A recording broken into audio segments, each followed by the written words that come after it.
From the beginning of recorded history, and for thousands upon thousands of years, cultures across the entire world all believed the earth was flat.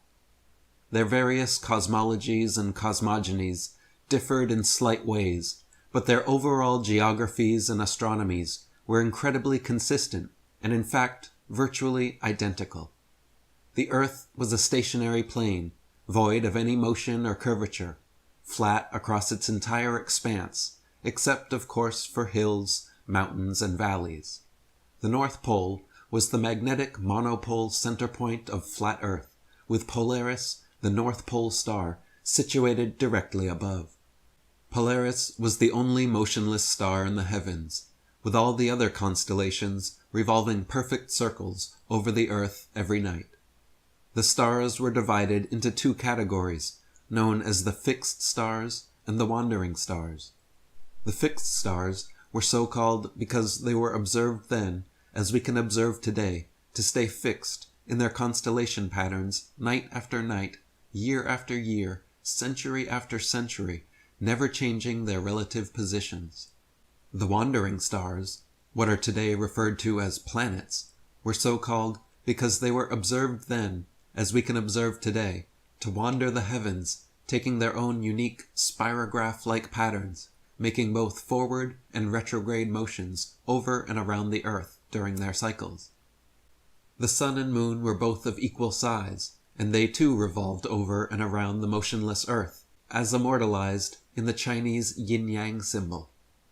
The sun and moon were much closer to Earth than supposed nowadays, and each shined with their own unique opposite lights, the sun's being warm, golden, drying, preservative, and antiseptic, and the moon's light being cold, silver, damp, putrefying, and septic. The sun and moon, as though connected to a magnetic maypole, made alternating spiral journeys over and around the Earth every year. The sun began its journey at the Tropic of Capricorn at the winter solstice, where it made its fastest and longest circle over the Earth. For the next 3 months, every day, the sun slightly narrowed its path and slowed its speed, until, by the spring equinox, the sun had spiraled its way from the Tropic of Capricorn to the equator. Then, for the next 3 months, again every day the sun continued to slightly narrow its path and slow its speed, until the summer solstice, when the sun made its smallest, slowest circle around the Tropic of Cancer. Once the sun reached this innermost circle, like the ribbons and dancers around the maypole, the sun would then begin its opposing, widening, quickening journey back to the Tropic of Capricorn. For the next 3 months, every day, the sun slightly widened its path and hastened its speed until the autumnal equinox. The sun had spiraled its way from the Tropic of Cancer back to the equator. Then for the next 3 months, again every day, the sun continued to slightly widen its path and hasten its speed until the winter solstice, when the sun made its largest, fastest circle around the Tropic of Capricorn, and the annual journey began again. The moon had a similar yearly path, revolving over and around the Earth, but unlike the sun, which constantly changed its speed to keep a consistent 24-hour day, the moon's speed never changed, so depending on its latitude, the moon was observed then, as we can observe today, to take approximately 24.7 to 25 hours per cycle. This is why at different times and places during each month, we can see the moon in the morning, afternoon, or night. This is also the origin of old fairy tales such as the Hare and the Hedgehog, or the Tortoise and the Hare.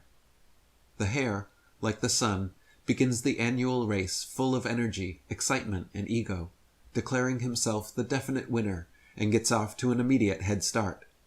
Meanwhile, equally confident in his seemingly lesser abilities, the humble, slow, and steady tortoise, Moon, begins as well, allowing the hare to lead.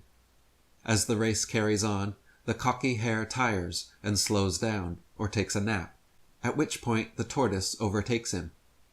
This is analogous to the moon reaching the Tropic of Cancer before the sun each year, and beginning its return journey. When the hare reaches this halfway point of the race, he realizes his lackluster attitude has resulted in being overtaken by the slower tortoise, and begins to speed up again. Then for the remainder of the race, the sun picks up speed day by day, gaining on the moon, but ultimately losing as the slow and steady tortoise reaches the finish line before the hare and wins. So for ancient man, Earth and Polaris were the two immovable center points of the universe around which the sun, moon, and other stars all revolved in a dome-like shape. Some cultures believed in a literal physical solid dome or firmament to which the fixed stars were bound.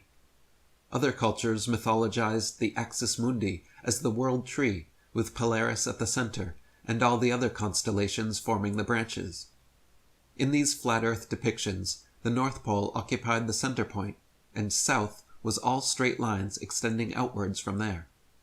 East and west were not straight lines, as is assumed nowadays, but were in fact circles, just like all lines of latitude and the paths of the celestial bodies. The southern circumference of the earth was surrounded by a gigantic wall of ice, 150 to 200 feet above sea level, holding the interconnected oceans in like a world cup. Beyond the ice wall, some cultures claimed a firm barrier existed which no human could penetrate. Other cultures believed there were entire worlds and other civilizations existing beyond the Antarctic ice. Currently, and for the past half-century, there has existed an international Antarctic treaty preventing all independent exploration of Antarctica. Pre-approved guided tours exist which take visitors to a few coastal regions of Antarctica, but no independent exploration of the continent is allowed. Sailors like Jarl Anderhoy have been caught attempting to explore Antarctica and threatened, turned around at gunpoint, fined, and jailed for violating this militarily enforced international treaty. As a result, the public currently has no way to confirm or deny the seemingly fantastical claims of ancient man concerning what may or may not exist at the southernmost extremities of the earth. We can, however, confirm that this icy plateau surrounding the southern circumference of the earth most certainly exists. We can confirm that Polaris is indeed the only non-moving star in the sky. All the fixed stars indeed rotate perfect circles around Polaris, while remaining stuck in their relative constellations night after night, year after year, century after century. The wandering stars, or planets, do indeed wander the heavens, taking their own unique spirograph-like paths when charted from a geocentric perspective. The sun and moon are indeed, observably, of equal size and revolve over and around us in daily cycles.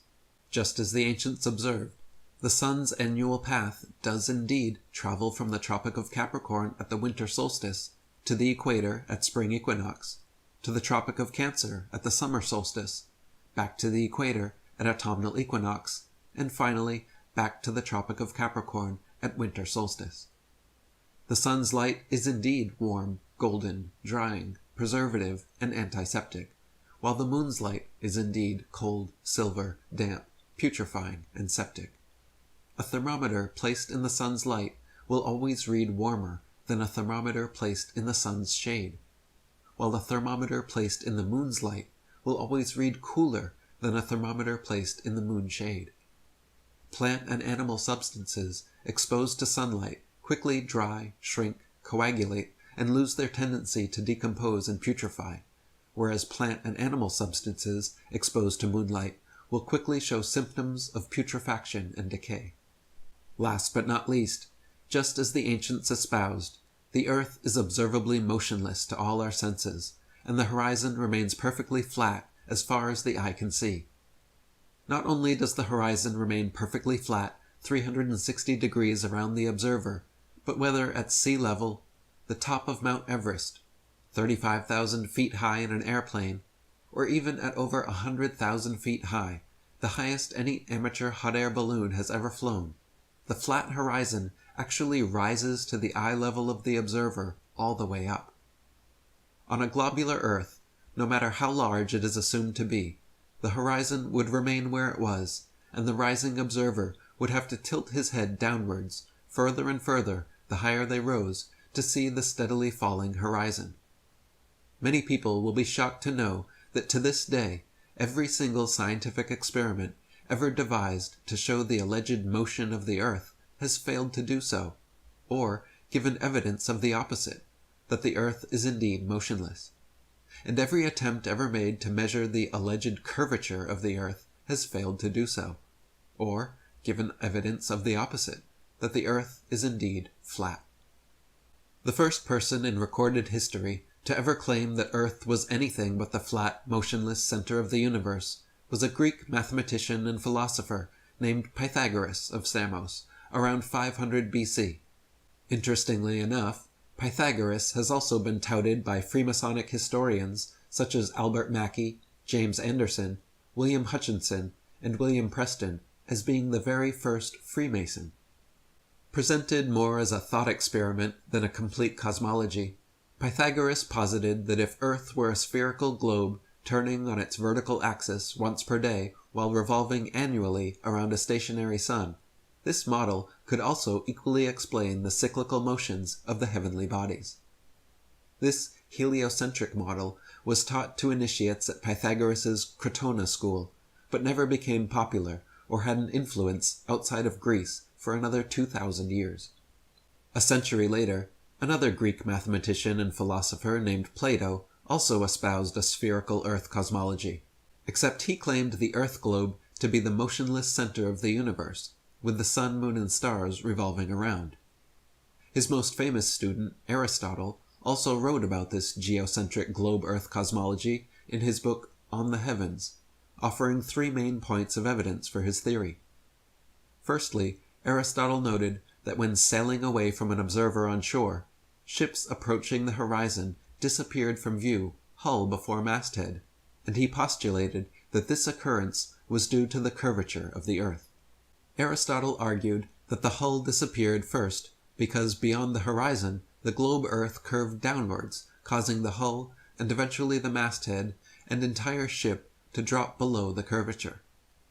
Today, we can easily prove that Aristotle was incorrect in his assumption by using telescopes, binoculars, and zoom cameras. Once a ship has completely disappeared beyond the horizon, modern technology allows us to zoom in and bring the entire vessel, hull and all, back into full view. This proves that ships do not disappear hull first due to the alleged curvature of the Earth, and that the horizon line is in fact merely the vanishing point of perspective from a given observer's point of view, and not, as Aristotle supposed, the beginning of the Earth's curvature. The horizon is subjective and varies in distance depending on the weather, the observer's height, and the strength of his eyesight or instruments. As noted previously, the horizon actually rises to the eye of the observer no matter how high he climbs, which also proves that the horizon line is not some objective point of curvature on a convex Earth, but rather the subjective vanishing point of perspective from a given observer's point of view. Aristotle's second point of evidence offered for his spherical Earth theory was the Earth's round shadow cast on the moon during lunar eclipses. To this day, heliocentrists still offer this argument as proof of a spherical Earth, claiming that during lunar eclipses, the sun, earth, and moon align in a perfect 180-degree syzygy, like 3 billiard balls, causing the sun to cast the Earth's shadow onto the moon. This clever but faulty assumption is rendered completely invalid, however, due to the fact that lunar eclipses have happened and continue to happen regularly when both the sun and moon are still visible together above the horizon. As early as the time of Pliny the Elder, there are records of eclipses happening while both the sun and moon were visible in the sky, and continue to be recorded by the Royal Astronomical Society today.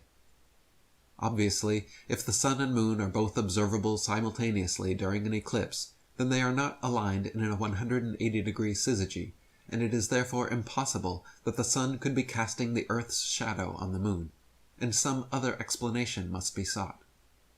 Another explanation, in fact, already existed in many cultures around the world, who posited that a third celestial body, known as Rahu, or the Black Sun, also existed, equal in size to the sun and moon. This translucent dark body passed affront the sun and moon during solar and lunar eclipses, causing their lights to dim. Aristotle's final point of evidence offered for his spherical Earth theory was the appearance of Polaris and other stars to gradually decline overhead as an observer travels southwards. He argued that the gradual declination and eventual disappearance beyond the horizon of certain stars and constellations as one traveled southwards was evidence that the observer was traveling over a convex curved surface.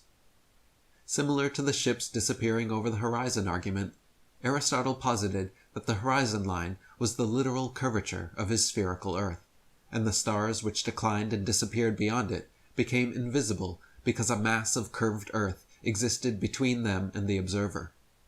In actual fact, however, the gradual declination of objects in the sky towards the horizon is merely a product of the law of perspective on plane surfaces. As any art student of point perspective knows, the human eye views the world in a pyramidal shape, so that when looking down a long hallway, the floor appears to rise, the ceiling appears to sink, and the walls appear to narrow into a point at the center of the observer's view. Of course, the dimensions of the hallway remain constant for its entire length. The floor does not actually rise, the ceiling does not actually sink, nor do the walls actually close in. But to the human eye, everything is perceived this way. Similarly, when the sun, moon, airplanes, or clouds appear to sink towards the horizon as they move away from us, they are not actually losing altitude and slowly approaching sea level. They are in fact maintaining the same altitude, except they are moving away from you, and so the law of perspective makes them appear to sink. A century after Aristotle, around 250 BC, yet another Greek mathematician and philosopher named Eratosthenes made his claim to fame with a new alleged proof of the spherical Earth. Eratosthenes noted that at noon, during the summer solstice in Syene, the sun cast no shadow, and the rays could reach straight to the bottom of his well. Yet meanwhile, in Alexandria, a vertically standing metal rod cast a significant shadow. By factoring the length of the shadow with his assumed distance to the sun, Eratosthenes recorded a measurement of Earth's circumference close to what heliocentrist astronomers still use today. The fact of the matter is, however, that Eratosthenes' calculations were made assuming the sun to be millions of miles away, so that its rays would fall perfectly parallel even in points as divergent as Syene and Alexandria. This faulty premise led to his faulty conclusion, which was eventually exposed upon the invention of the nautical sextant. Using sextants and plane trigonometry, by measuring the sun's angle at 2 points on Earth simultaneously and factoring their distance from each other, the Pythagorean theorem reveals both the height and dimensions of the sun. Using this method, the sun and moon have repeatedly been calculated to be approximately 32 miles in diameter, 3,000 miles from the surface of the Earth. High-altitude balloon footage has also filmed lighting hotspots on clouds, proving the sun to be local and acting as a spotlight, and not a burning ball of gas millions of miles away, as supposed by heliocentrists. After Eratosthenes, the globe-Earth theory completely disappeared from philosophical thought and recorded history for almost 2 millennia. Geocentric flat Earth cosmologies continued to reign supreme, with even Eratosthenes himself touted as the father of geography, depicting the Earth as flat in his famous 194 BC map of the world. Crates of Malice invented the first model globe Earth around this time as well, but it failed to have any effect on the world at large. Fast forward to 1522 AD, Portuguese explorer Ferdinand Magellan became the first person in known history to successfully sail around the world. This circumnavigation of Earth soon became and continues to be touted today as absolute proof of the spherical Earth theory. If Magellan was able to sail east to west around the entire world and return to his original starting point, surely the Earth cannot be flat and must be a globe, right? Wrong. Just as a compass can place its center point on a flat piece of paper, trace a circle either way around, and return to its starting point, so can a ship or plane circumnavigate a flat Earth. The only kind of circumnavigation which could not happen on a flat Earth is north to south bound, which, to this day, has still never been done. Both the North Pole and Antarctica are militarily enforced no-fly, no-sail zones due to restrictions originating from none other than the United Nations. The same United Nations that haughtily uses a flat earth map in their official logo and flag. In 1543, just days before his death, Freemason and Jesuit Nicholas Copernicus published his book On the Revolutions of the Celestial Spheres, which revived the old heliocentric cosmology of Pythagoras and began the so-called Copernican revolution away from a flat geocentric model and towards a global heliocentric model. Since his book claimed Earth to be a tilting, wobbling, spinning sphere revolving at breakneck speeds around a stationary sun, it was initially met with due incredulity. Copernicus always countered this by claiming his theories were merely hypotheses and shouldn't be considered truth. In his book, he even wrote, quote, "The Pythagorean teaching was founded upon hypothesis, and it is not necessary that the hypothesis should be true or even probable. The hypothesis of the movement of the earth is only one which is useful to explain phenomena, but it should not be considered as an absolute truth." Contemporaries of Copernicus, such as Danish astronomer Tycho Brahe, famously argued against this heliocentric model, positing that if the Earth revolved in an orbit around the Sun, the change in relative position of the stars after 6 months of orbital motion could not fail to be seen. Brahe wrote that the stars should seem to separate as we approach, and come together as we recede. In actual fact, however, after millions of miles of supposed orbit around the Sun, not a single inch of parallax could be detected in the stars. As even Wikipedia notes, the lack of any observable parallax was considered a fatal flaw in any non-geocentric theory. Copernicus's answer to this obvious problem was simple. He moved the stars so ridiculously far away from the Earth that even after millions of miles of supposed orbit around the Sun, no appreciable parallax could be detected. Copernicus simply needed to claim that the stars were trillions upon trillions of miles away. So then, mathematically speaking, it would indeed be impossible to detect such slight parallax. Again, contemporaries of Copernicus argued against this convenient correction of his, arguing quite rightly that if the stars were trillions of miles away, then there is no way we could see them. Backpedaling once again, Copernicus claimed the reason we could still see stars trillions of miles away was because they were not mere tiny points of translucent light in the night sky, but that stars were in fact gigantic gas balls billions of times larger than our sun. So first, Copernicus had to move the stars trillions of miles from Earth to explain away lack of parallax. And then he had to make the stars billions of times larger to account for why we should see them at all from such fantastical distances. Lastly, he offered very specific distances and mathematical equations to solidify his theory, claiming, for instance, that he had accurately calculated the sun's distance from Earth to be exactly 3,391,200 miles. At the turn of the 17th century, Tycho Brahe, under the patronage of Emperor Rudolf II, began construction of the largest, most state-of-the-art astronomical observatory ever built.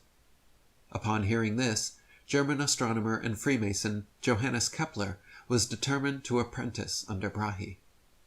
Even though Kepler championed Copernicus's widely disputed heliocentric globe-Earth theory, Brahe begrudgingly accepted Kepler as his apprentice based on his merit as an astute astronomer and mathematician. Brahe allowed Kepler access to the observatory, but guarded his data and findings from him completely, which frustrated and angered Kepler to the point of eventually culminating in a heated argument between the two of them, resulting in Brahe kicking Kepler out. After much amends and apologizing, a year later, Brahe finally forgave Kepler and accepted him back as apprentice. This time, however, Kepler was not content with his role as mere apprentice, and soon proposed and secured a commissioned position on Brahe and Emperor Rudolph's new project, the Rudolphine Astronomical Tables. Less than a month later, Tycho Brahe mysteriously dropped dead, and Johannes Kepler was given access to all of Brahe's coveted data, free rein of the observatory, and became Emperor Rudolph's new official astronomer. Abundant circumstantial evidence and obvious motive have long fed speculation that Kepler actually murdered Brahe. Brahe was only 54 years old and in fine health when suddenly he became deathly ill and passed away. His official cause of death was reported as a bladder infection, but subsequent autopsies of his body revealed toxic quantities of mercury present on his mustache hairs, which has led many researchers to conclude he was poisoned. The 2004 book Heavenly Intrigue suggested that Kepler had indeed murdered Brahe to gain access to his data. Kepler himself never denied this, and he actually wrote, quote, "I confess that when Tycho died, I quickly took advantage of the absence or lack of circumspection of the heirs by taking the observations under my care, or perhaps usurping them." And so for the remainder of his life, Kepler worked at Brahe's observatory for Brahe's employer, using Brahe's data to further his Copernican theories, which Brahe had always criticized. He modified Copernicus's calculations of celestial motions, changing them from perfect circles to irregular eclipses, and even formulated a new updated distance of the Sun from Earth.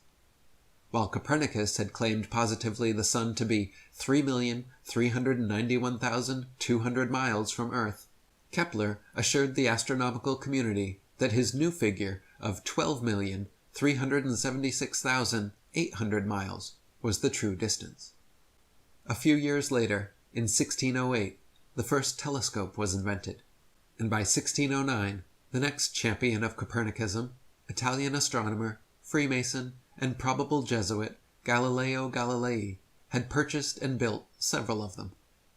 Galileo improved upon the telescope's design, boosting the zoom capabilities from the original 3 times up to 30 times magnification, and in 1610 made the most important alleged discovery of his career.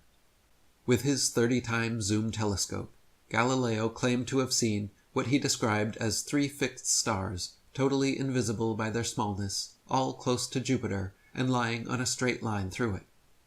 After tracking these invisible stars for a while and noticing they appeared sometimes but not others, Galileo concluded that when he could not find them, they must be hiding behind Jupiter, and therefore they must not be invisible stars at all, but rather invisible moons orbiting Jupiter. His alleged discovery of moons orbiting Jupiter was then touted as proof of the Copernican system, claiming that Earth must be a planet like Jupiter, since both have orbiting moons. To this day, NASA claims to have special telescopes, which can, on occasion, see these moons of Jupiter, just as Galileo claimed in his day to see, on occasion, with his special telescopes. Nowadays, with modern telescopes and zoom technology, we can see the celestial bodies far closer and with far more clarity than Galileo could have ever hoped for. A 2016 Nikon P900 has 83 times optical zoom and 332 times digital, capabilities which put Galilean telescopes to shame. Yet even with this level of magnification, Galileo's alleged invisible moons still appear as mere minuscule dots of light nearby a slightly larger dot of light. Galileo and his fellow Mason predecessors, acting more like true believers of their heliocentric faith than legitimate scientists, were constantly guilty of inventing elaborate theories to support their foregone conclusion. This was never more evident than when Galileo presented his theory on the cause of tides in 1616. Cardinal Bellarmine had written Galileo the year before, stating that, quote, "The Copernican system could not be defended without a true physical demonstration that the sun does not circle the earth, but the earth circles the sun." Taking this to heart, Galileo hoped to show that the Earth's tides were caused by the sloshing back and forth of water as a point on Earth's surface sped up and slowed down due to Earth's alleged rotation on axis and revolution around the sun. He argued that these hypothetical motions of his globular Earth were the cause of tides, and therefore the tides were proof of Earth's motion. Unfortunately for Galileo, his ideas were not accepted and easily proven wrong by his contemporaries, who rightly pointed out that if his theories were correct, there would be only one high tide per day. Not only this, but if tides were caused by Earth's alleged motion, all lakes, ponds, and other inland bodies of water should similarly be affected. Yet they are not. The next champion of heliocentrism was English mathematician and astronomer, knighted Freemason, and Royal Society President, Sir Isaac Newton. In 1687, Newton published his famous Principia Mathematica, which presented his idea of gravity to the world. The globe-earth theory had long faced criticism for being impractical due to the natural physics of spinning spherical objects, namely, that anything placed on their surface should immediately fall or fly off. How could people, buildings, and the great oceans remain perfectly stuck to a ball earth spinning faster than the speed of sound? The globe-earth theory needed a force that could keep everything in place somehow, a force strong enough to keep the oceans stuck to the earth, but weak enough not to sink a sailboat, a force strong enough to drag the entire atmosphere along with Earth's breakneck speed, but weak enough to allow birds and bugs to travel freely and unabated in all directions. A force so strong it could make rain fall upwards and plants grow upside down, but yet so weak that it could not be detected by any contemporary methods. Newton's postulate of an invisible force able to act over vast distances led to him being heavily criticized for, quote, introducing occult agencies into the field of science. Previous to Newton's theory of universal gravitation, the natural laws of density and buoyancy already perfectly and adequately explained the world around us.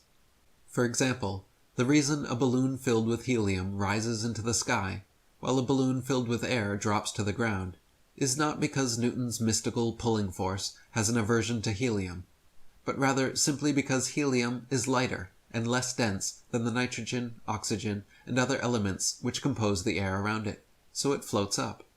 And conversely, a balloon filled with your carbon dioxide exhalation is heavier and denser than the air around it, so it falls down to the ground.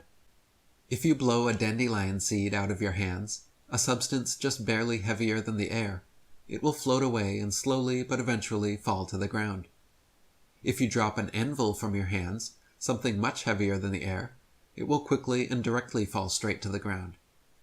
This is not because gravity prefers anvils to dandelion seeds, but rather because it is the natural physics of buoyancy for objects less dense than the medium surrounding them to rise, while objects denser than the medium surrounding them sink. This is the reason raindrops fall down through the air and air bubbles rise up through the water, because of their relative densities. It has nothing whatsoever to do with the mystical pulling force of spinning balls from Newton's imagination. Newton's theory allegedly began when, upon seeing an apple fall from a tree at Woolsthorpe, as though no one in the history of humanity up to that point had ever seen a falling object and wondered why it fell, he had a veritable scientific epiphany. The apple fell not because it was heavier and denser than the air around it, but rather because a force at the center of the spinning ball earth pulled it to the ground. Newton quickly got to work formulating his theory of universal gravitation, which he used to explain not only falling objects, but also orbiting celestial bodies. Newton claimed that the sun, moon, earth, planets, and stars' gravity caused them to all orbit around the most massive nearby bodies. So not only was gravity fickle and selective about which objects it caused to fall and which it allowed to rise, gravity was also able to perform different functions on different scales. At the human scale, gravity allegedly caused people, buildings, and oceans to stick to the Earth, while at the planetary scale, gravity allegedly caused moons to orbit around planets, and planets to orbit around stars. Unfortunately, Newton never addressed this, but the question remains: how and why would gravity cause both planets to orbit around the sun and people to stick to the Earth? Gravity should either cause people to float around in suspended circular orbits around the Earth, or it should cause the Earth, moon, and planets to all be pulled and crashed into the sun. The two effects are very different, yet the same cause is attributed to both. Furthermore, this magnetic-like attraction of massive objects gravity is purported to have can be found nowhere in the natural world. There is no example in nature of a massive sphere or any other shaped object which, by virtue of its mass alone, causes smaller objects to stick to or orbit around it. There is nothing on Earth massive enough that it can be shown to cause even a dust bunny to stick to or orbit around it. Try spinning a wet tennis ball or any other spherical object with smaller things placed on its surface, and you will find that everything falls or flies off, and nothing sticks to or orbits it. To claim the existence of a physical law without a single practical evidential example is hearsay, not science. By now, however, you are likely beginning to see that these Freemasonic heliocentric priests are less interested in science and truth than they are in propagating contrived evidences for their foregone conclusions. In like manner, as Copernicus had claimed positively the sun to be 3,391,200 miles away, and Kepler had calculated it to be 12,376,800 miles away, Newton was quoted as remarking, quote, "It matters not whether we reckon it 28 or 54 million miles distant, for either would do just as well." It appears he was correct, because the alleged distance to the heliocentric sun has continued to increase by the millions until today, where we stand with NASA's current official figure of 93 million. In 1773, Captain Cook became the first modern explorer known to have breached the Antarctic Circle and reached the ice barrier. This expedition offered an exciting chance to find proof of either the flat or globe Earth models, because Captain Cook intended to sail completely around Antarctica looking for inlets through the ice wall. If the Earth was indeed a globe 25,000 miles in equatorial circumference, as the heliocentrists claimed, then a complete circumnavigation of Antarctica would be approximately 12,000 miles. And if the Earth was flat, with Antarctica surrounding the entire circumference, a complete circumnavigation of Antarctica would have to take over 50,000 miles.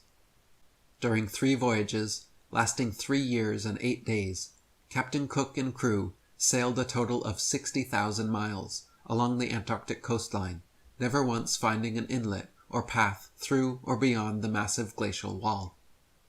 Captain Cook wrote, quote, "The ice extended east and west, far beyond the reach of our sight, while the southern half of the horizon was illuminated by rays of light, which were reflected from the ice to a considerable height." Later voyages by Captain James Clark Ross and Captain George Nares in the 19th century further confirmed Cook's findings. Ross's expedition spent 4 years and 5 months in heavily armored warships, failing to find an entry point beyond the southern glacial wall. And Nares spent over 3 years circumnavigating Antarctica, taking an admittedly indirect course, but clocking in nearly 69,000 miles total. If Antarctica was truly the tiny ice continent claimed by globe Earth proponents, all of these expeditions would have ended years sooner.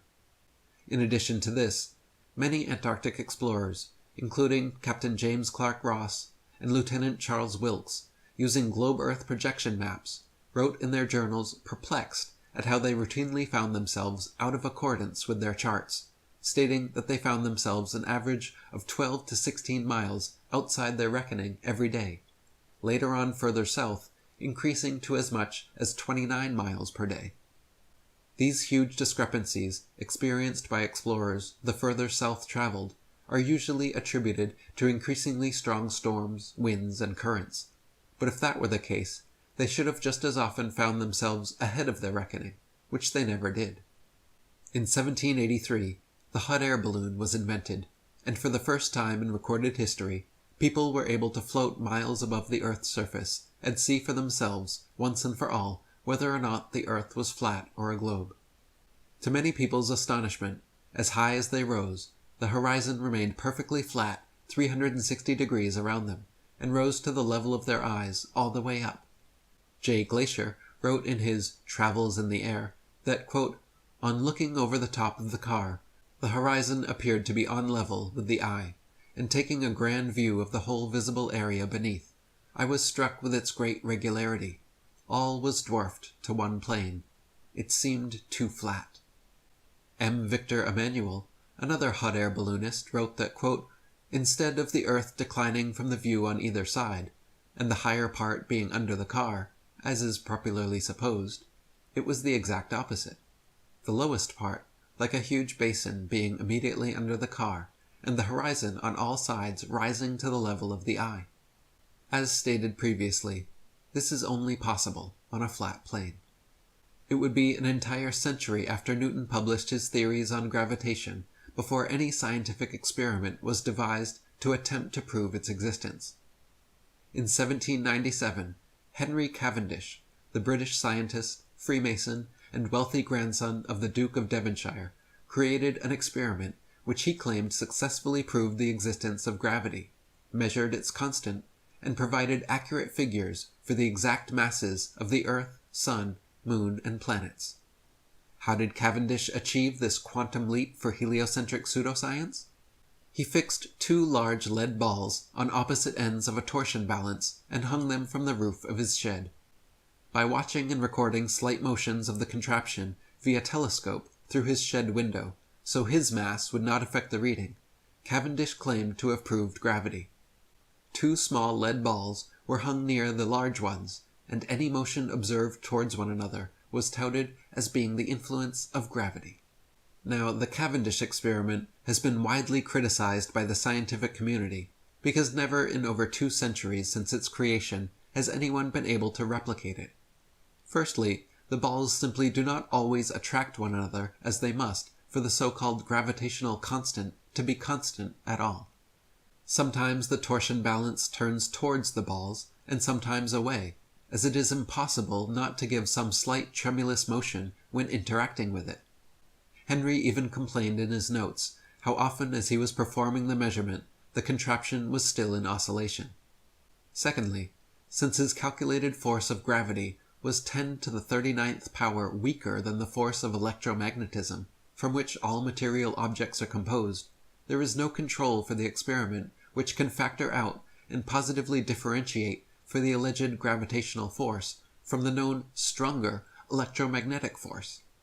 In other words, the balls could simply be attracting each other through static electricity, a known force existing in all things billions of times stronger than gravity, and impossible to control for the experiment. Even though no one could replicate Cavendish's findings, the experiment went down in history as a great success, and is still taught as veritable proof of universal gravitation in science textbooks today. Half a century later, in 1851, a French scientist named Leon Foucault performed a similar experiment to Cavendish, but this time hanging a single ball from the ceiling, swinging it, and claiming all lateral motion observed to be proof that the Earth was turning beneath the pendulum. Since Foucault's original demonstration, these pendulums have regularly been swinging at museums and exhibition halls worldwide, purporting to provide everlasting perpetual proof of the heliocentric spinning ball Earth theory. The truth is, however, unbeknownst to most of the duped public, that Foucault's pendulum is a failed experiment which proves nothing but how easy it is for pseudoscience to deceive the malleable masses. To begin with, Foucault's pendulums do not uniformly swing in any one direction. Sometimes they rotate clockwise, and sometimes counterclockwise. Sometimes they fail to rotate, and sometimes they rotate far too much. Just like the Cavendish experiment, scientists who have attempted to replicate Foucault's findings have conceded time and again that, quote, it was difficult to avoid giving the pendulum some slight lateral bias at starting. In truth, the behavior of the pendulum actually depends on 1. The initial force beginning its swing, and 2. The ball and socket joint used which most readily facilitates circular motion over any other. The supposed rotation of the Earth is completely inconsequential and irrelevant to the pendulum swing. If the alleged constant rotation of the Earth affected pendulums in any way, then there should be no need to manually start pendulums in motion. If the Earth's diurnal rotation caused the 360-degree uniform diurnal rotation of pendulums, then there should not exist a stationary pendulum anywhere on Earth.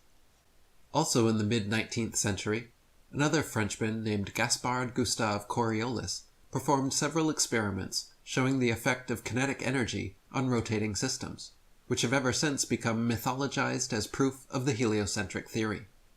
His Coriolis effect is often said to cause sinks and toilet bowls in the northern hemisphere to drain spinning in one direction, while in the southern hemisphere causing them to spin the opposite way, thus providing proof of the spinning ball Earth.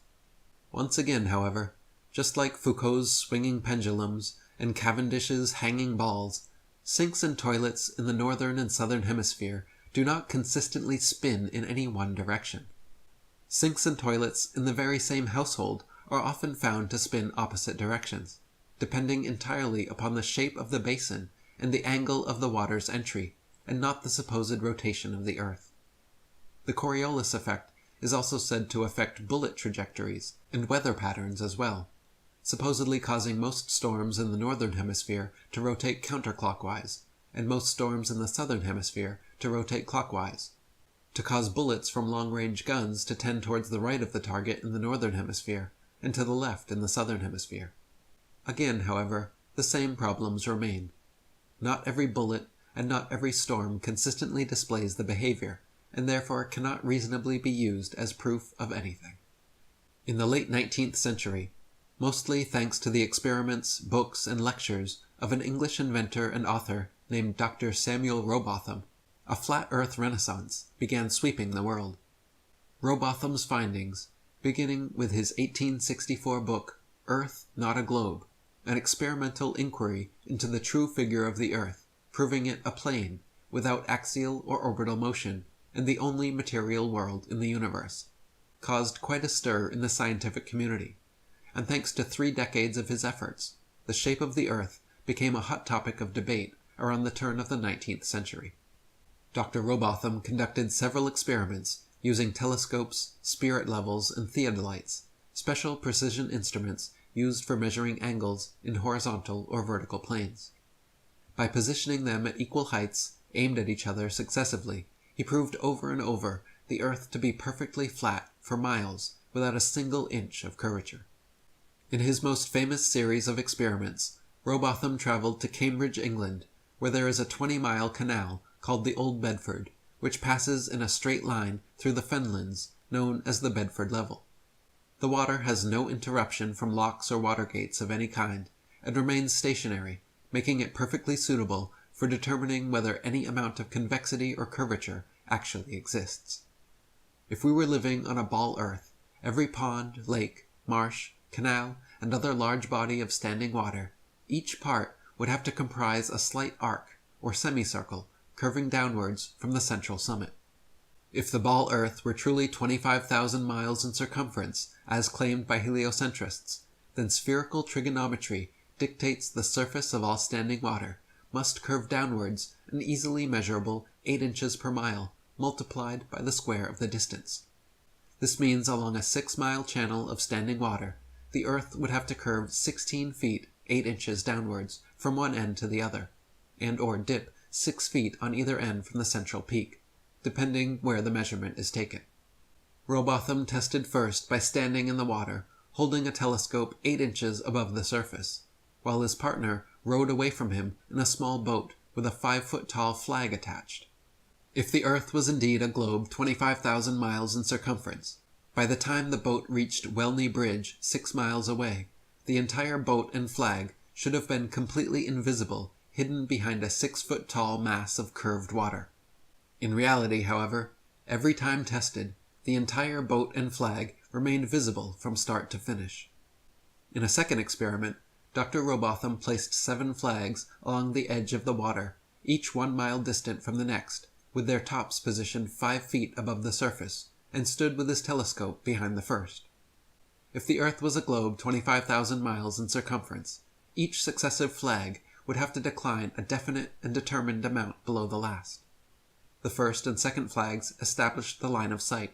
Then the third should fall 8 inches below the second, the fourth flag 32 inches below, the fifth 6 feet, the sixth 10 feet 8 inches, and the seventh flag should be a clear 16 feet 8 inches below the line of sight. Even if the Earth was a globe of 100,000 miles, an amount of easily measurable curvature should and would still be evident in this experiment. But the reality is, not a single inch of curvature was detected, and all the flags lined up perfectly, as consistent with a flat plane. In 1870, one of Rowbotham's supporters, an English scientist of the Royal Academy named John Hampton, offered a public wager of £500 to anyone who thought they could prove the Earth spherical by repeating the Bedford level experiment. Alfred Russel Wallace, a fellow English scientist, ardent evolutionist, and personal friend of Charles Darwin, accepted Hampton's wager, and the two met with referees to decide the matter at the Bedford level. The original plan was to repeat Rowbotham's flag experiment, but after hours of attempting to align them one on each mile marker, upon looking through the telescope, quote, they could not even judge which was which, let alone decide whether the line of sight along them was flat or curved. Heated debate ensued. An angry quarrel followed, and the experiment descended into a farce. They called it a day, but a week later reconvened, this time Wallace setting new parameters for the experiment which had never been tested or approved by Rowbotham or Hampton. Wallace hung a large calico sheet from the old Bedford Bridge, with a thick black line painted across its center, and positioned his telescope 6 miles south at Welney Bridge at the same elevation. Then, halfway between these 2 points, Wallace placed a long red pole, topped with a marker disc designed to fall in line with the black painted marker and telescope. All of these he placed at a masonically significant 13 feet 3 inches above the water. Wallace's plan was to view the marker disc and black line through the telescope, and if the middle marker appeared below the line of sight, this would be taken as proof of the water's flat surface. And if the middle marker appeared above the line of sight, it would be taken as proof of Earth's curvature. Hampton immediately took issue with this new method of allegedly determining curvature, but begrudgingly accepted to continue. When viewed through the telescope, the center marker fell a tiny bit below the telescope crosshair, and the far marker on the bridge fell a tiny bit below that. This result was not expected by either party, but Wallace quickly claimed it proof that Earth was curving downwards, while Hampton claimed the results to be in accordance with the law of perspective over flat surfaces. This time, an even more heated debate ensued, until Wallace refused to speak another word with Hampton, gave him the silent treatment, and even had the police escort Hampton from his hotel room before leaving town the following day. The referees for the wager decided in favor of Wallace, and the money was given to him. In response, Hampton immediately published a 16-page pamphlet denouncing Wallace as a liar and cheat, called Is Water Level or Convex After All? The Bedford Canal Swindle Detected and Exposed. Another fellow English author and flat-earther, William Carpenter, also present during the experiment, wrote his equally scathing 30-page review of the swindle, entitled Water Not Convex, the Earth Not a Globe, demonstrated by Alfred Russel Wallace on the 5th of March, 1870. Hampton later took Wallace to trial and sued him for £500. The court formally decided in favor of Hampton, that the bet was invalid, and returned his money in full. Next, Hampton immediately reissued his challenge to Wallace, increasing the wager to £1,000, and inviting Dr. Rowbotham to attend. This time, the experiment would be conducted as Rowbotham had originally done, standing in the water, with telescope held 8 inches above the water, observing a boat with a 5-foot flag attached sailing 6 miles away from Welch's Dam to Welney Bridge. When the day of the wager came, poor weather prevented them from completing the experiment, so they postponed, met more bad weather, and postponed again. On their third and final attempt, before heading home with the weather still overcast, they attempted the experiment. Unfortunately, shortly after reaching the halfway point, the boat became indistinguishable beyond the haze, and the bet was called off. The boat and flag were visible, however, for the entire 3 miles. In 2015, a group of flat-earthers once again repeated Rowbotham's experiment at the Bedford level, with similar results. They detected no curvature, and saw the boat beyond the halfway marker, but became obscured by poor weather before reaching the full 6 miles. In 1871, after getting massive amounts of pressure from the public to address these claims from flat Earth proponents, Royal Astronomical Society President George Airy devised an experiment which he hoped would once and for all prove Earth's axial motion and forever silence the rabble-rousing flat-earthers. By first filling a telescope with water to slow down the speed of light inside, then calculating the tilt necessary to get the starlight directly down the tube, Airy planned to measure the speed of the telescope, and thereby the speed of the Earth, by extrapolating the amount of tilt needed to keep the starlight coming in straight. The experiment, however, would go down in history and forever be known as Airy's failure, because every time he repeated it, Airy found the starlight was already coming in the correct angle, with no change necessary, proving that the stars move relative to a stationary Earth, and not the other way around. Airy had meant to prove the heliocentric theory, but instead devised an everlasting proof of the geocentric model. In 1887, American physicists Albert Michelson and Edward Morley performed an experiment to determine Earth's speed through space, or what was then called the ether. By passing light through two pathways, one in the direction of the Earth's alleged motion, and the other at right angles to it, the light traveling with the Earth should have taken longer to return than light traveling at right angles to it. To the surprise of Michelson, Morley, and the scientific establishment, however, no difference whatsoever was detected, even after repeating the experiment several times in different places. In an attempt to patch up this glaring problem, the heliocentric establishment created the Fitzgerald-Lorentz contraction, which actually had the gall to claim that the light pathway going the same direction as the Earth became physically shorter during the experiment, so that the time to return became equal to the other pathway. The implications of the Michelson and Morley experiment were so detrimental to the spinning globe Earth myth that they were forced to concoct this ludicrous, backpedaling explanation which even Arthur Miller denounced, calling it a physics of desperation. After Samuel Rowbotham's death, Lady Elizabeth Blount, an English author, flat-earther, vocal vegetarian, and anti-vivisectionist, founded the Universal Zetetic Society, which attracted thousands of members, and published a journal called The Earth Not a Globe Review for several decades. Many other prominent flat-earthers of the time also continued doing their best to spread the word. John Hampden continued publishing his own work and reprinted all of Samuel Rowbotham's material. In 1885, William Carpenter published his famous 100 Proofs Earth is Not a Globe. In 1892, Alexander Gleason released his new standard map of the world, As It Is, which remains to this day one of the most accurate flat Earth maps ever created. He had hoped it would completely replace globes and Mercator maps the world over, but unfortunately his map's influence was short-lived. The next year, in 1893, Gleason published his flat Earth tome entitled Is the Bible from Heaven? Is the Earth a Globe? Does Modern Science and the Bible Agree? Which gave many flat Earth proofs and also explained his wonderful map. In 1899, the South African flat Earth author Thomas Winship published his excellent work Zetetic Cosmogony, evidence that the world is not a rotating, revolving globe, but a stationary plane circle. 1903 marked the beginning of airplane travel, which, had it been invented in Copernicus's era, would have destroyed his spinning ball Earth fantasy long before takeoff. When hot air balloons were first invented, people were told the reason they cannot simply float in the air and wait for the spinning ball Earth to bring their destinations to them was because gravity somehow stuck the entire atmosphere and everything in it in place, dragging it along at 1,000 miles per hour so uniformly that we cannot see it, feel it, hear it, or measure it in any way.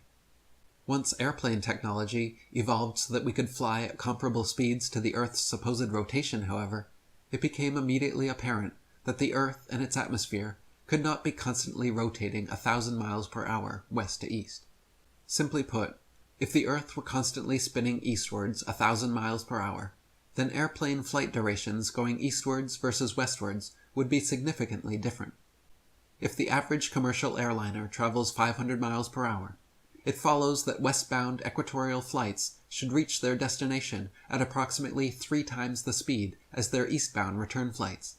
In reality, however, the differences in east and westbound flight durations usually amount to a matter of minutes, and nothing near what would occur on 1,000 mile per hour spinning ball Earth.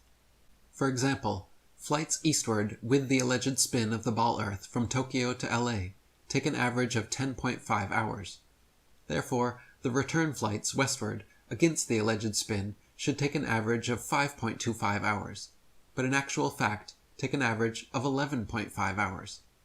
Also of note, if Earth were a globe, there are several flights in the southern hemisphere which would have their quickest, straightest path over the Antarctic, such as Santiago, Chile to Sydney, Australia. Instead of taking the shortest, quickest route in the straightest line over Antarctica, all such flights detour all manner of directions away from Antarctica, instead claiming the temperatures too cold for airplane travel. Considering the fact that there are plenty of flights to, from, and over Antarctica, and NASA claims to have technology keeping them in conditions far colder and far hotter than any experienced on Earth, such an excuse is clearly just an excuse, and these flights are not made because they're impossible. If Earth was a ball and Antarctica was too cold to fly over, the only logical way to fly from Sydney to Santiago would be a straight shot over the Pacific, staying in the southern hemisphere the entire way. Refueling could be done in New Zealand or other southern hemisphere destinations along the way if absolutely necessary. In actual fact, however, Santiago to Sydney flights go into the northern hemisphere, making stopovers at LAX and other North American airports before continuing back down to the southern hemisphere. Such ridiculously wayward detours make no sense on the globe, but make perfect sense and form nearly straight lines when shown on a flat Earth map. On a ball Earth, Johannesburg, South Africa to Perth, Australia should be a straight shot over the Indian Ocean, with convenient refueling possibilities in Mauritius or Madagascar. In actual practice, however, most Johannesburg to Perth flights curiously stop over either in Dubai, Hong Kong, or Malaysia, all of which make no sense on the ball, but are completely understandable when mapped on a flat Earth. A casual study of other South Hemisphere flight paths and stopover points will prove to even the most staunch skeptic the clear illegitimacy of globe map projections. Building on Michelson and Morley's experiment, in 1913, French physicist Georges Sagnac again proved the existence of the ether and the stillness of the Earth by using a beam splitter to send light in opposite directions around a path, recombining them, then observing their interference fringes, first while stationary, and then while rotating the entire experiment table 2 revolutions per second. The changes in interference patterns between the moving and non-moving trials proved that the light, and therefore the Earth, was stationary. In 1914, William Westfield wrote his geocentric classic, Does the Earth Rotate? No. And when Gerard Hickson's masterpiece, Kings Dethroned, A History of the Evolution of Astronomy from the Time of the Roman Empire up to the present day, was published in 1922, the heliocentric theory of the universe was on its last legs. In 1925, the Michelson-Gale experiment again vouched for a stationary Earth, and it was clear to the establishment that they needed something big to bring public opinion back their way. In 1916, a Jewish physicist named Albert Einstein had published his general theory of relativity, a brilliant revision of heliocentrism which in one philosophical swoop abolished the ether from scientific study, replacing it with a form of relativism which allowed for heliocentrism and geocentrism to hold equal merit. If there was no absolute etheric medium within which all things exist, then hypothetically one could postulate complete relativism with regard to the movement of 2 objects, such as the Earth and Sun. In one philosophical leap, and with no scientific evidence to support it, Einstein and the heliocentric establishment were thus able to sweep Airy's failure, Michelson, Morley, Sagnac, and Gale all conveniently under the carpet and pretend they didn't exist, simply by claiming that all motion in the universe was relative. By the late 1920s, Einstein and his theories had been pushed so vehemently, the heliocentric theory began making a comeback, and Einstein was being touted as a genius and one of the greatest minds in history. Far from it, even he himself admitted when asked, "What is it like to be the smartest man alive?" responded by saying, "I don't know. You'll have to ask Nikola Tesla." A true genius who in no way supported Einstein's relativity or the heliocentric theory. Einstein was even caught lying when he originally claimed to have never even heard of the Michelson-Morley experiment, but later admitted that he had indeed created special relativity with the intent of abolishing the ether and nullifying the Michelson-Morley result.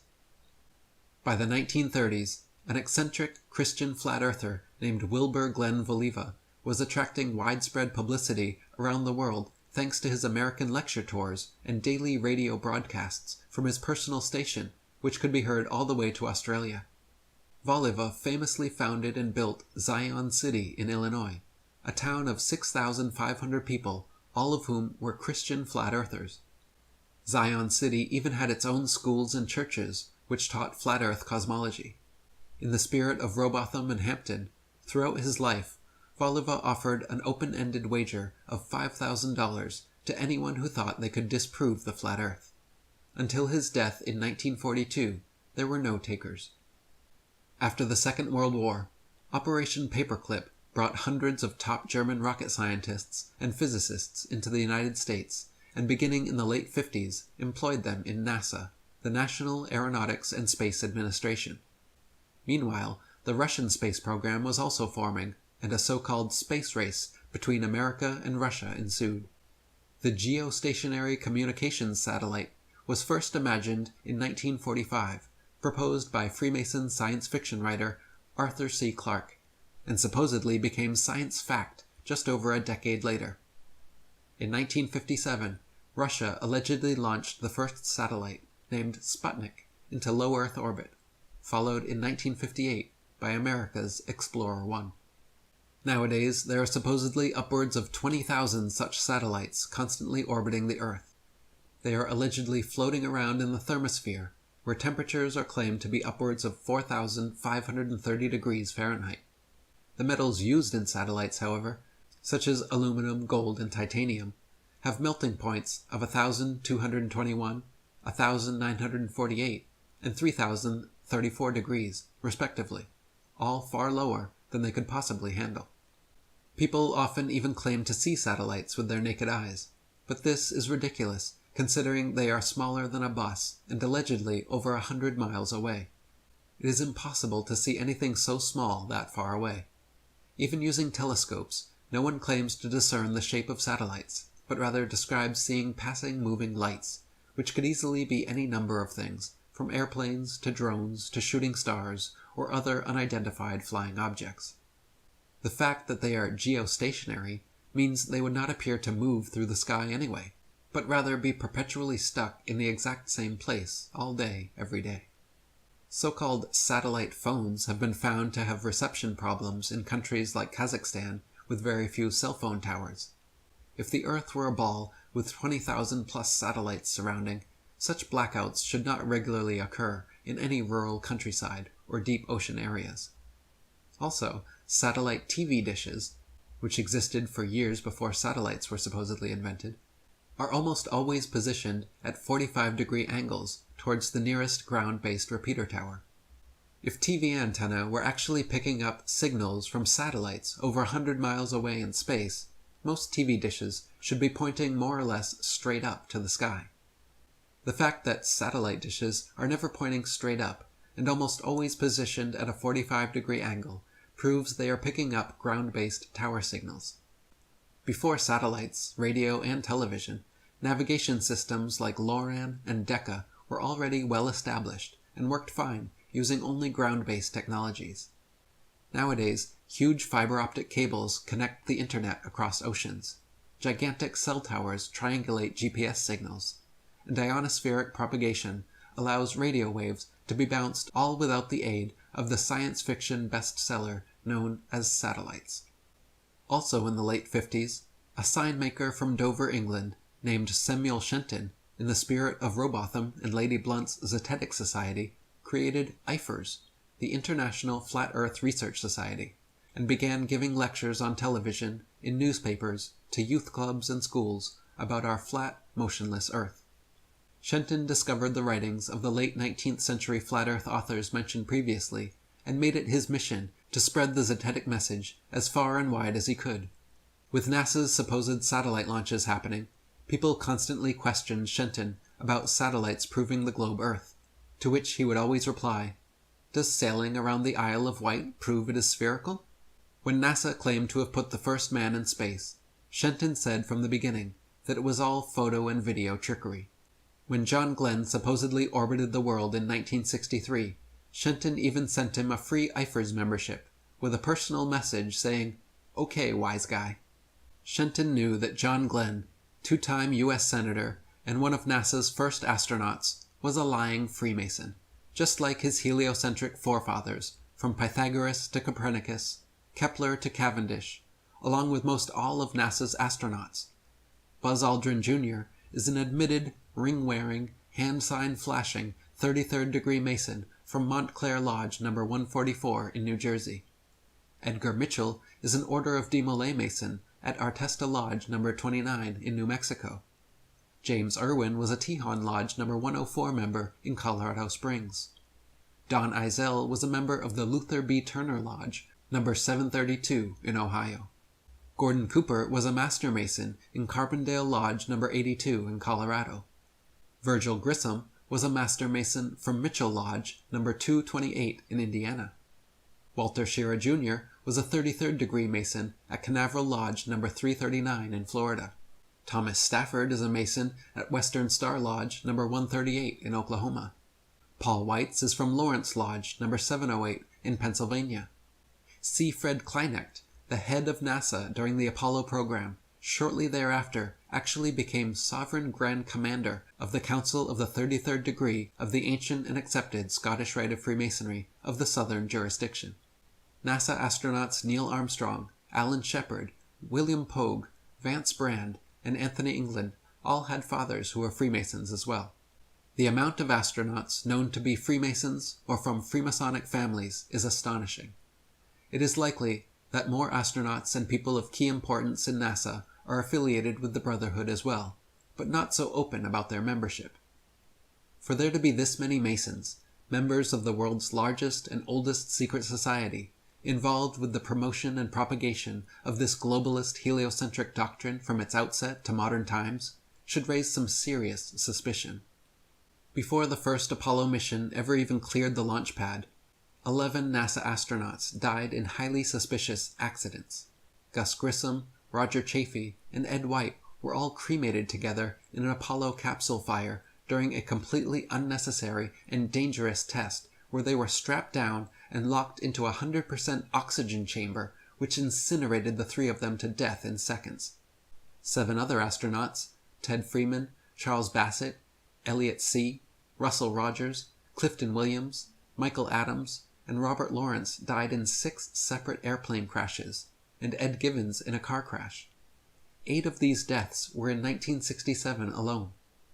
So many astronauts coincidentally dying under such circumstances is highly unlikely, and lends credence to the idea that these were intentional hits by the Masons trying to find the right people to sell their hoax. One of the most outspoken of the fallen astronauts was Gus Grissom. By 1967, Grissom had become increasingly irritated and vocally negative about NASA's chances of ever landing man on the moon.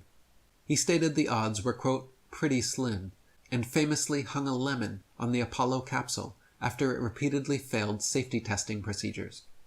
Grissom threatened to go public with his complaints about the LEM, and even told his wife Betty, quote, if there is ever a serious accident in the space program, it's likely to be me.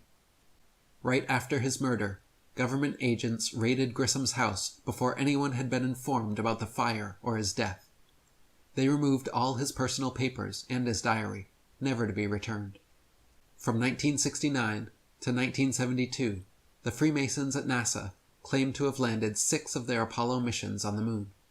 With this ingenious deception, a bit of rocket technology, a bunch of lying Freemasons, and photographs taken through a round window, with this one psyop, NASA managed to convince nearly everyone on Earth that they live on a spinning ball.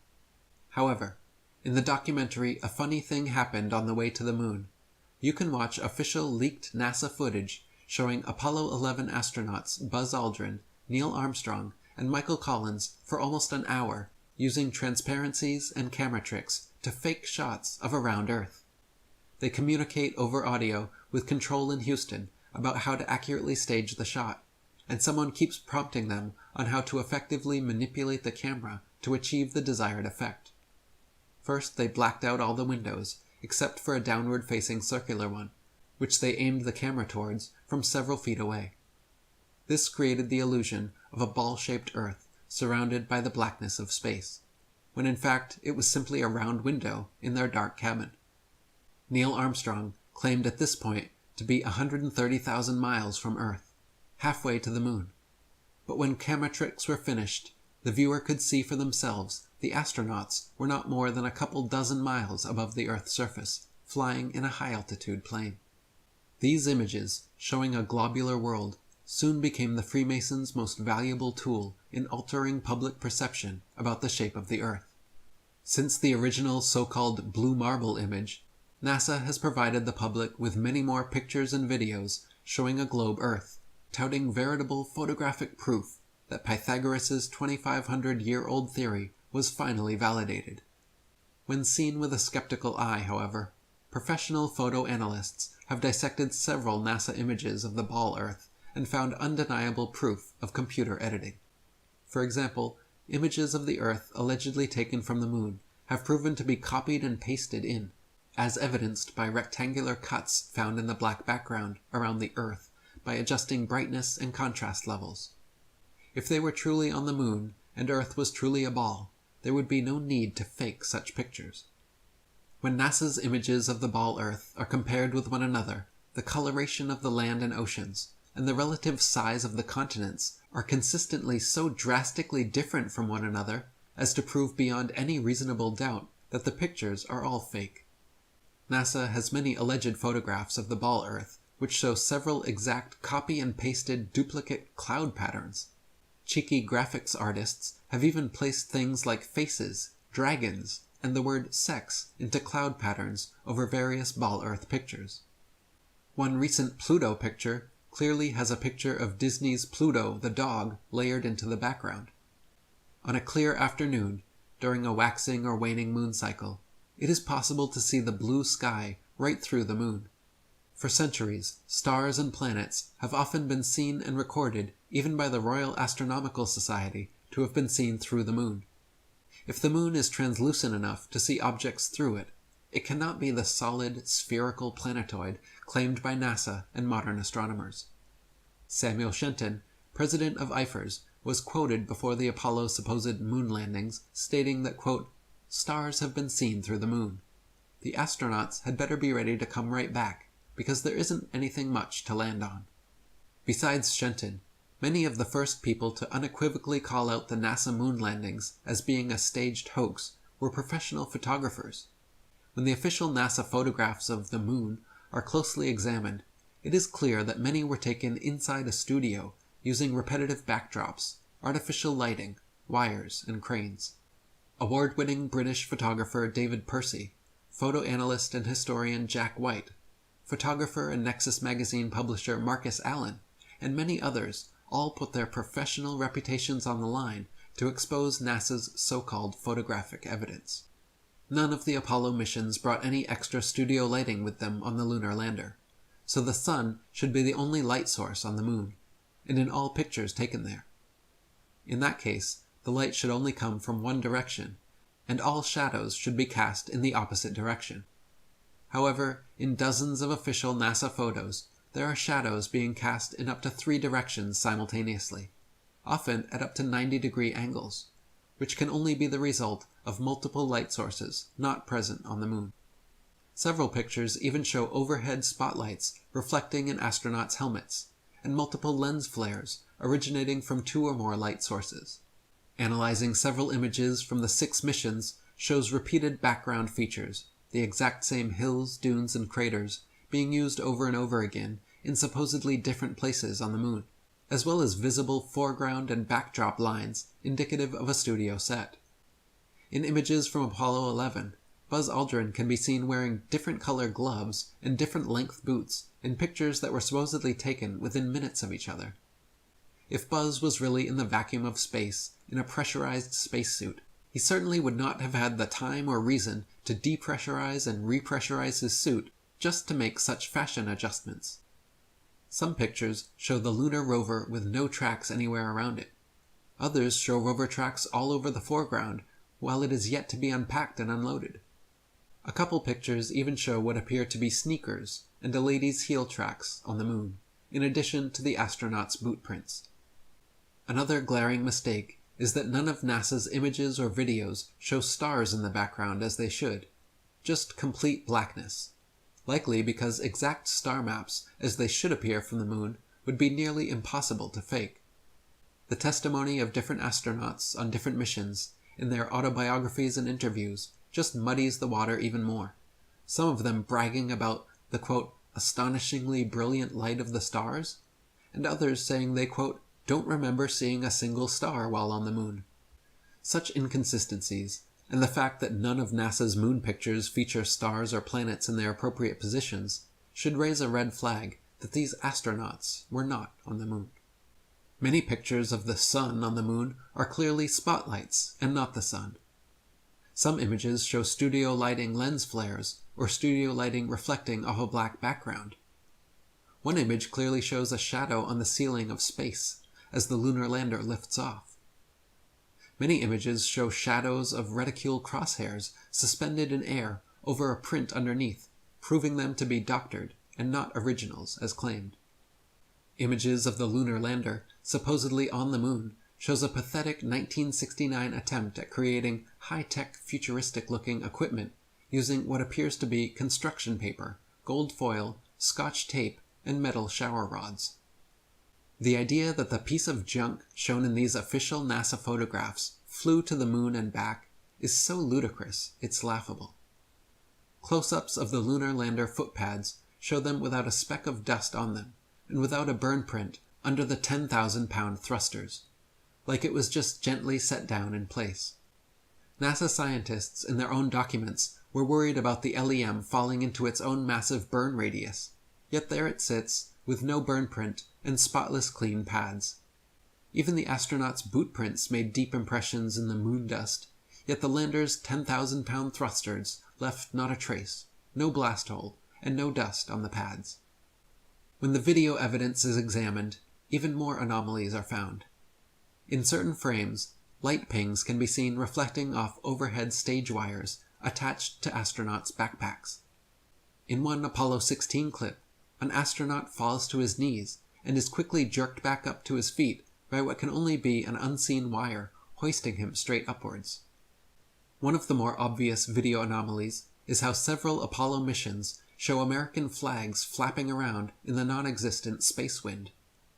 The moon is supposed to have no atmosphere, and so the flags should remain perfectly still, but can often be seen moving quite boisterously. Another interesting video anomaly is discovered by playing NASA's moon footage at 2 times speed, then watching the astronauts walking, running, jumping, or cruising around on their little buggy. Without the speed adjustment, there is a low-gravity illusion as the astronauts seem to float, drift, and glide slowly and smoothly along. But once they are seen at 2 times speed, it becomes clear that they are in normal gravity, walking, running, jumping, and cruising at normal speeds. They simply reduced the play speed by 50% in post-production, and voila, instant moon motion. Not only is the Apollo video record fraught with fraud, but NASA claims the original Apollo 11 videos have conveniently disappeared from their records, so no one can analyze them for authenticity. You heard correctly. They spent over $30 billion of American taxpayer money traveling to the moon and then lost the video evidence. Those blurry, ghostly black-and-white images shown on TV were purposely lousy because NASA insisted at the time that all TV networks must broadcast directly from a big-screen display in their operations room, a mandate which all major networks accepted, and so what the public saw was just a video of a poorly magnified video, and now it is impossible to watch the original. Not only have the Apollo 11 originals disappeared, but NASA claims to have lost all original audio tapes from the Apollo missions, and that their contractors have lost all prints and plans for the lunar rover, LEM lander, and Apollo ship engines. It even recently came out that when curators at Amsterdam's Rijksmuseum investigated their moon rock personally given to them by Armstrong and Aldrin in 1969, they found that it was actually just a worthless piece of petrified wood from Earth. In 1970, Freemason and philosophy professor at St. Thomas's University, Leo Ferrari, created the Flat Earth Society of Canada, which he soon shortened to simply the Flat Earth Society. Unlike Samuel Shempton's International Flat Earth Research Society in every way, Leo Ferrari's Flat Earth Society treated the entire subject as a deadpan joke, making a mockery of it, and even creating several intentionally false flat Earth arguments.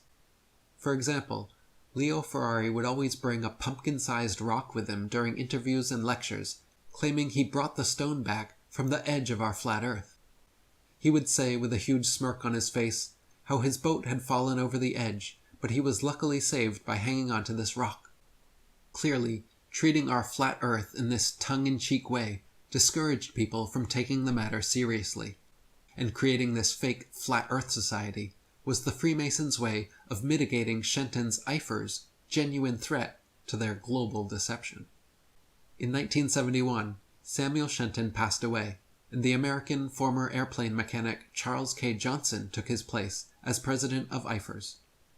Charles and his wife Marjorie, like Lady Blunt and many of the original Zetetic Society members, were not only flat earthers, but outspoken vegetarians and anti-vivisectionists. Charles and Marjorie maintained a periodical called The Flat Earth News for many years, where they printed articles about NASA's lies, geocentricity, flat Earth, and vegetarianism. Unlike Leo Ferrari and his mock society spreading disinformation, Charles Johnson was a genuine voice speaking out against the evils of the world.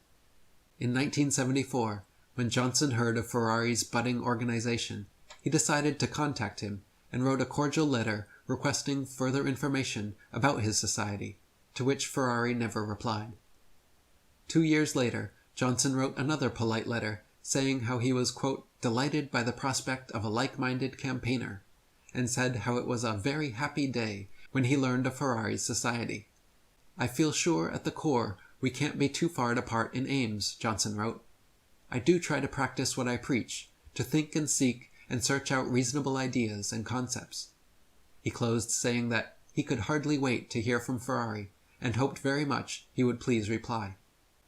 After 6 months without a response, Johnson wrote one more time, explaining again his sole purpose to, quote, enlarge his view and getting and holding onto the facts, which would benefit him and in time the rest of the world.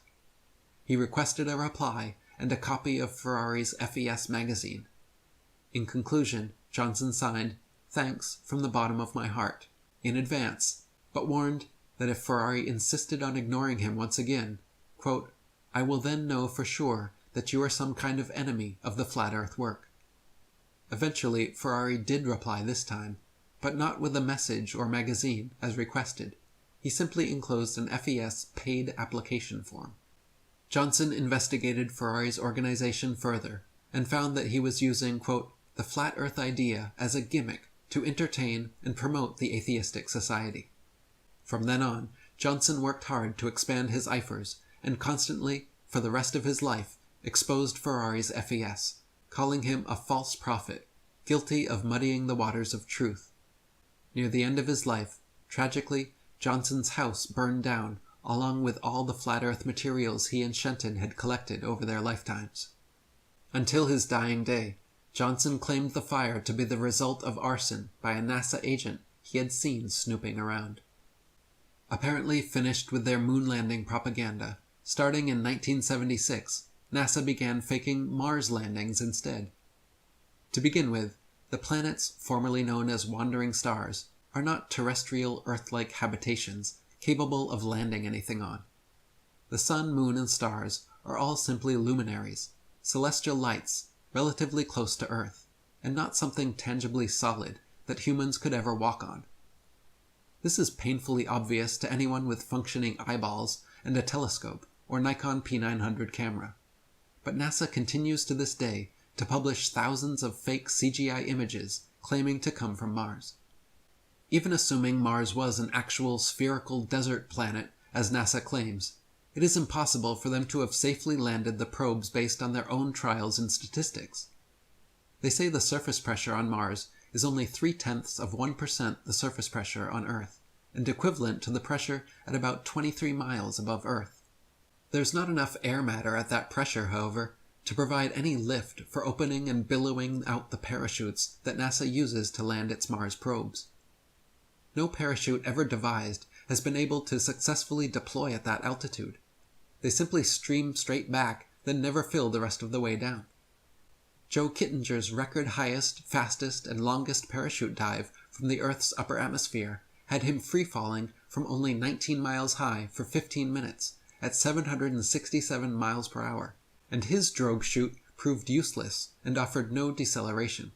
Yet NASA would have us believe, for example, that Phoenix's parachute managed to somehow slow it down from 12,738 miles per hour to 123 miles per hour in just 2.86 minutes before its final landing. In other words, NASA is claiming to do something on Mars, millions of miles away, by remote control, something that we have no evidence is even possible on Earth at significantly lower altitude and 16 times slower speed. To this day, NASA continues to fake Mars landings, and more government space agencies around the world, including Russia, China, Japan, France, India, and others, are following the same Freemasonic model of fleecing their populations of taxpayer money to fund programs that provide the public nothing but propaganda. NASA and other space agencies' rocket launches never even go straight up. Every rocket forms a parabolic curve, peaks out, and inevitably starts falling back to Earth. The rockets which are declared successful are those few which don't explode or start falling too soon, but make it out of range of spectator view before crashing down into restricted waters and recovered. There is no magic altitude where rockets or anything else can simply go up, up, up, and then suddenly just start free-floating in space. This is all science fiction illusion created by wires, green screens, dark pools, some permed hair, and zero-G planes. In 1998, NASA claimed to have sent up the first piece of the ISS, International Space Station. They've been caught, however, time and again, with air bubbles forming and floating off in their official outer space footage. Astronauts have also been caught using scuba space gear, kicking their legs to move, and astronaut Luca Parmitano even almost drowned when water started filling up his helmet while allegedly on a spacewalk.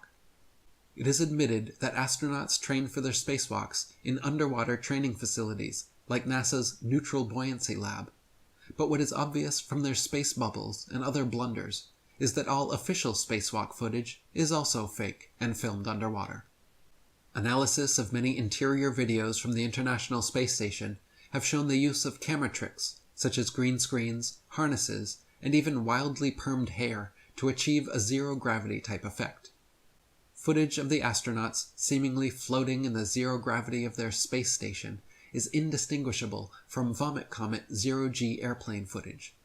By flying parabolic maneuvers, this zero-G floating effect can be achieved over and over again, then edited together. For longer, uncut shots, NASA has been caught using simple wires and green screen technology. In 2001, Charles K. Johnson died, and having lost all his flat Earth material and correspondence in his house fire, the IFERS was officially finished. Leo Ferrari's farcical Flat Earth Society, on the other hand, continued operation as usual, making a mockery of the Flat Earth subject. In 2004, the reins of FES presidency were handed over to Daniel Shenton, of no relation to genuine Flat Earther Samuel Shenton, who, true to Ferrari's example, maintains the Flat Earth Society website to this day, where they purport such fantastical, purposeful disinformation as the flat Earth disk constantly rising upwards forever through the universe to account for gravity. Their sole purpose, as Charles Johnson correctly stated, is clearly to poison the well and muddy the waters of truth. In 2008, teacher and author Eric Dubé, that's me, began a website and published a book titled The Atlantean Conspiracy, which exposed, among many other things, Freemasonry, the fake moon landings, geocentricity, and even featured a quote from IFERS president Charles K. Johnson. At the time, I had already read Samuel Rowbotham and William Carpenter's old 19th century flat Earth books, and though personally still on the fence regarding the shape of the Earth, I was confident they were correct about the location, or geocentricity, of Earth, so I wrote about it. In 2009, after watching Alex Jones interview and praise several NASA astronauts on his show, I wrote an article and sent a message to him and his producers about the moon landing hoax, and included a link to Samuel Rowbotham's Flat Earth book for them to read. Alex even mentioned this on air the next day, and called me a flat earther who, quote, thinks he's covering up some Atlantean conspiracy, the title of my book and website. For the next several years, I continued writing books and articles about various conspiracies and worked on building a huge social media presence. By making multiple accounts, adding as many friends and followers as possible, joining and posting to as many groups and pages as possible, over the course of a few years, I began building up very large followings on Facebook, Google+, LinkedIn, Twitter, StumbleUpon, Pinterest, Tsu, and many other sites. To give you an example of their efficacy, you can see here my main Google+ account with over 130 million views, and my secondary one with over 87 million. In mid-2011, a professional artist, comedian, and Hollywood actor named Math Powerland, claiming to also be an ex-NASA whistleblower, created the NASA channel on YouTube. He made a few decent videos exposing NASA image fakery, but his channel certainly did not contain many flat earth proofs or evidence, and there are more videos of him ranting about Axe deodorant, hookers on Tinder, his championship sexual prowess, and other irrelevant topics than there are actually exposing the flat earth. In short, anyone visiting his channel would not become a flat earther, and would be more likely turned off from the subject due to his manic ranting style and lack of factual content. In November of 2014, after years of researching and writing, I released my book, The Flat Earth Conspiracy, the first pro-flat earth book written in nearly 50 years. I simultaneously released a flat earth conspiracy documentary on YouTube, began giving radio interviews, and published several influential articles on the subject. Within a very short space of time, the flat earth keyword saw a 600% rise in activity, and Google search results jumped from a few thousand to over 21 million. Soon after this, just as Johnson had experienced with Ferrari, I noticed a wave of disingenuous, so-called flat earthers flooding into the movement with obvious intent to muddy the waters. For example, when I began writing my book, The Flat Earth Conspiracy, I came across Paul Michael Bales on Facebook, a recent flat earth convert who had been collecting a library of old original flat earth books and letters. Hoping to find some good reference material, I messaged him asking for recommended titles, and he told me a few choice books to read. The full extent of our interaction consisted of a short Facebook conversation, yet curiously, after my book was published and the flat earth movement started growing, Paul began stating publicly that he was the Morpheus to my Neo, and that he, quote, taught me everything I know about the flat earth. He even made the ludicrous claim that my book was, quote, plagiarized from old Facebook posts of his. Matt Boylan, aka Math Powerland, also jumped in and had the gall to say that, quote, my entire book was plagiarized from his information, which is equally laughable, considering he and his information are only mentioned in 2 paragraphs of my 252-page book. Needless to say, both of their claims are baseless and go to show how desperate they are to receive credit where it is not due. You can also see from this Google Analytics chart that the flat earth keyword had not made any significant change in 2011 since the launch of Matt's YouTube channel, nor in late 2012, early 2013, when Paul claims to have gotten his start. The moment when the flat earth tides shifted and the exponential growth of the movement began was clearly around and after November 2014, the exact month when I exploded all of my flat earth research onto the internet. In November 2014, I published the first pro-flat earth book written in 50 years, The Flat Earth Conspiracy. I also published several popular articles on the subject, uploaded the most popular flat earth conspiracy documentary on YouTube, began giving radio interviews, and soon restarted Charles Johnson's IFERS, the International Flat Earth Research Society, and published my most successful book, 200 Proofs Earth is Not a Spinning Ball, which has now been translated into 26 foreign languages and read by millions worldwide. These simultaneous actions, my intentional exploding of credible flat earth information onto the internet all at once, which I had been preparing for the entire year before, are undoubtedly the catalyst behind the exponential growth curve seen beginning here.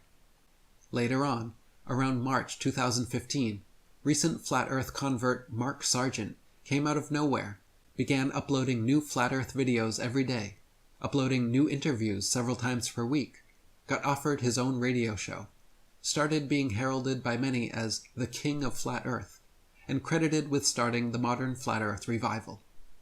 At first, I was glad to have him on board, until the cracks began to show, and the clear disinformation campaign began.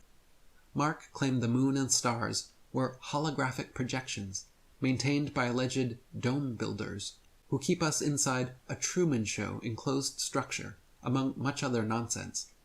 He even lied about me in several interviews, including one where he claimed that I promoted the idea of a constantly rising flat Earth to account for gravity, when in fact I've always exposed this false concept as being disinformation. Mark was, and continues to be, the Leo Ferrari to my Charles Johnson. In fact, Mark has even bragged several times about being a card-carrying member of Ferrari's farcical organization. By New Year's Eve 2016, our new IFERS had gained thousands of members and was receiving 50,000 hits monthly when it was suddenly and without warning or explanation deleted from the internet.